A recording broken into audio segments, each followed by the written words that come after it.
Hello everyone and welcome to another random rant in the morning while I'm on the way to work.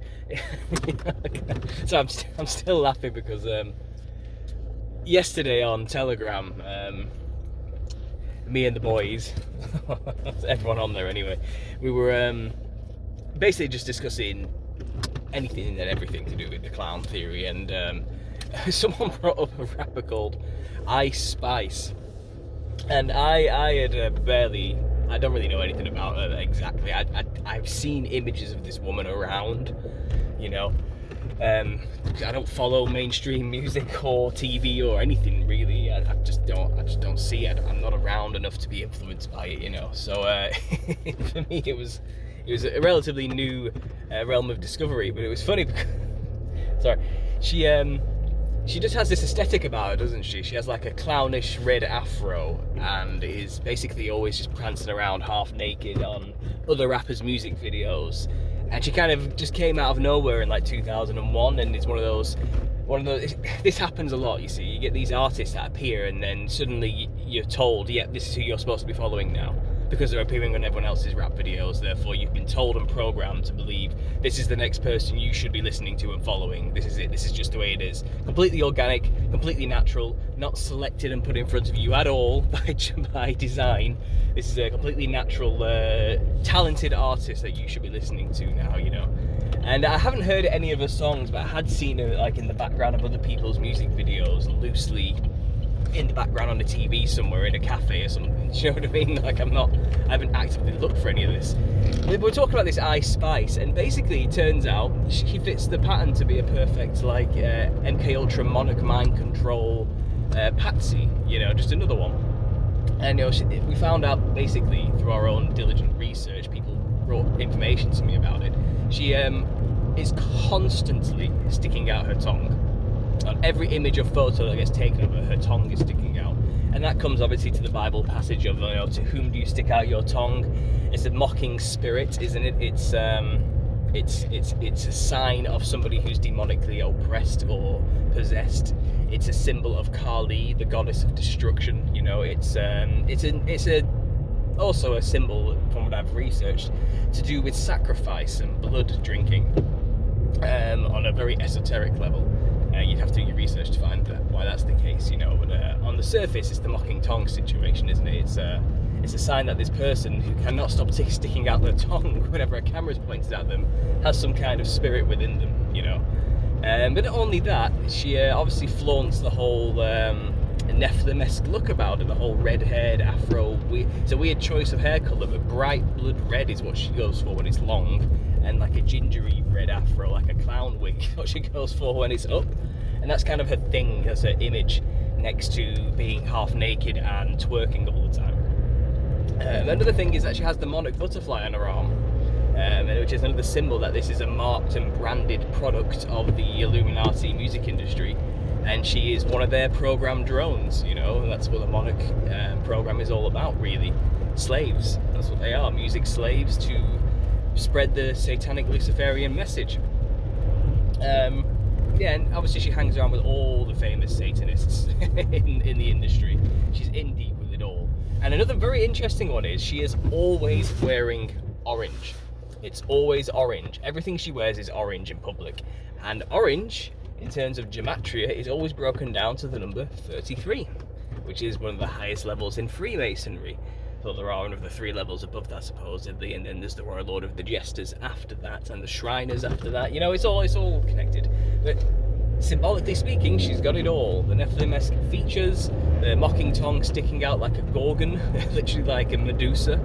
And Kali, she has the number 33 coding ingrained into her style with the colour orange, and she has a monarch programming butterfly in her arm. So stay away, you know. But I was laughing because I've just decided to watch one of her most recent music videos, okay? And she's doing something with Nicki Minaj, and it's called Princess Diana, which again is a Ishtar, mother goddess worship. Isis, her name is Isis, by the way, her real name is Isis, I forgot to mention. So she's a mother goddess symbol from ancient pagan ritualistic times, and she's always grabbing her breasts, just like the statues of these goddesses like Inanna, Ishtar, Isis, all these, these symbolic goddesses she's representing in the pagan cult that she's a part of. Yeah, she's grabbing her breast just like the statues. But anyway, I was watching this music video, and it was just literally 3 minutes of her and Nicki Minaj shaking their cellulite around and grabbing their breasts and sticking their tongue out and mumbling, just making noise that is supposed to be rapping. And I watched it, and it has like, I don't know, 3 million views or something stupid. And this woman, this Ice Spice has like 1.2 million subscribers. And I'm watching this music video thinking, like, these people aren't subscribing for the music. No, this is just softcore pornography. That's what people are subscribing for. I don't know. It's just, it made me laugh because it's like, what have I just watched? Like, what is this? What is this? Like, it's just bollocks, isn't it? And the music is crap. Like, fair enough if she had some talent, maybe I could understand why people would listen to it and follow it in some way. But it's like, she's barely speaking English, and she's mumble rapping about how great and wonderful she is. She's basically just being Lucifer and singing as though she was Lucifer, as I say about all my other theories, about the music industry and the charts. It's just a glorification of Satanism, and the lead artist, whoever it is, raps and sings as though they are the prideful, rebellious angel themselves, and that's all it was. It was just 2 minutes of grinding on each other, showing off each other's asses, shaking it and jiggling all the flab around, and just mumbling about bollocks to do with how wonderful they think they are. And that was it for 3 minutes, and it was done. And it's like, yeah, it makes me not want to kind of like bother. I feel like I shouldn't have to bother to break down why this stuff is bad. You make these Illuminati music industry exposed videos, which a lot of truthers do in the past, and maybe still do some today. It's like, do I really need to point it out? Should I really have to make the video pointing out why this is just plain and simply wrong? I mean, let alone that this, the exoteric, super basic reason why it's wrong. Forget all the Satanism and the esoteric occult stuff. Just the basic level why it's wrong. Young, impressionable teenage girls idolize these women and watch these videos, and it's not good for them to think that this is all you need to do to be loved. That's what it is, because you're teaching young girls that if you want to be famous and you want people to idolize you and love you and give you lots of money, because in this world that's what will happen if you do this, all you need to do is just get naked and jiggle around your flab.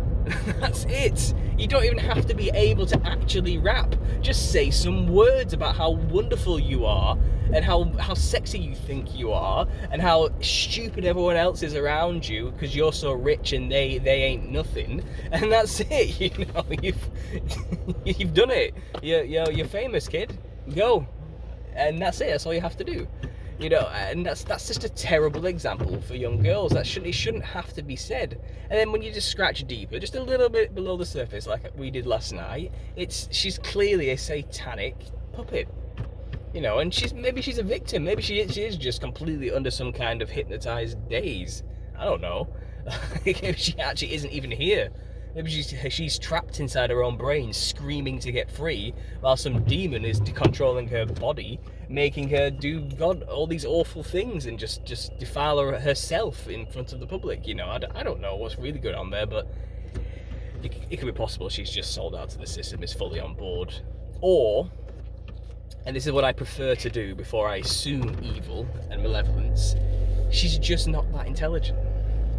Maybe she literally is just very stupid and dumb and doesn't actually understand that what she's doing is terrible. And she doesn't have the mental ability to comprehend that she's being manipulated by satanic people and cults, and she literally just hasn't got the wherewithal to think past the shiny golden money she's being given. And she legitimately thinks she's doing a good thing and is a great person. And that's it. That's a surface, shallow level she actually is. But I'm more inclined to think she's probably actually brainwashed to some extent and being abused. she seems to be a part of this NK Ultra programming system again, just like a lot of celebrities are. She'll do all the signs, she'll do anything she can, and it's probably based on an initial desire to be famous. That's probably all it comes down to. The desire for fame is what drives these people to do these things. The desire for adulation, it's all pride, it's all vanity, you know. There's nothing new under the sun, it's all the same. It's been going on for decades, centuries, millennia now, in many ways, and this Ice Spice is just another one. But again, I just can't believe what I saw in that music video. It's just a load of bollocks, isn't it? It's all a load of bollocks. Anyway, thanks for listening, guys. I'm going to leave that rant there. Just a bit of a fun one for you this morning. A quick announcement. On Wednesday, I will be doing a live show rather than a recording. I have a guest coming on. I'll be having a conversation with this author. I will be announcing it today. I'm going to make a post for it and I'll get it up so you know what's coming on Wednesday, tomorrow, and that's something to look forward to. Also, the second half, if you haven't seen it already, I've made a post in my community tab on my YouTube page, but the second half of the interview I did on the Farm podcast with with Steve Snyder, otherwise known as The Recluse, quite a big guy in the podcast industry for truthers, and yeah, well, the second half is up on there now. The links are on the post in the community tab. And another thing is, on Sunday I may not be able to do a live show because I have arranged to be on someone's podcast, another person's podcast as well, and the only time that they had available was 8 o'clock on Sunday, which works for me because obviously I have a child who needs to go to bed around 7 o'clock, and that's the only time I can really do anything. With the time zone differences between America, it's just worked out that way. I may still do a live show on Sunday afterwards, but it may be later than usual, or I may do it earlier if my son does go to sleep early enough, which is highly unlikely. So Sunday may not be a live show, but Wednesday there will be a live show on my channel where I'm talking with an author, and on Sunday, like I said, I may be otherwise preoccupied. So maybe I'll do the live show on Saturday instead. I haven't figured out the details yet. But keep your eyes open, guys. Lots coming on the channel this week, but there won't be a video on Wednesday. It's going to be a live show instead. So I'll leave it there. Thanks for listening, and as always, God bless.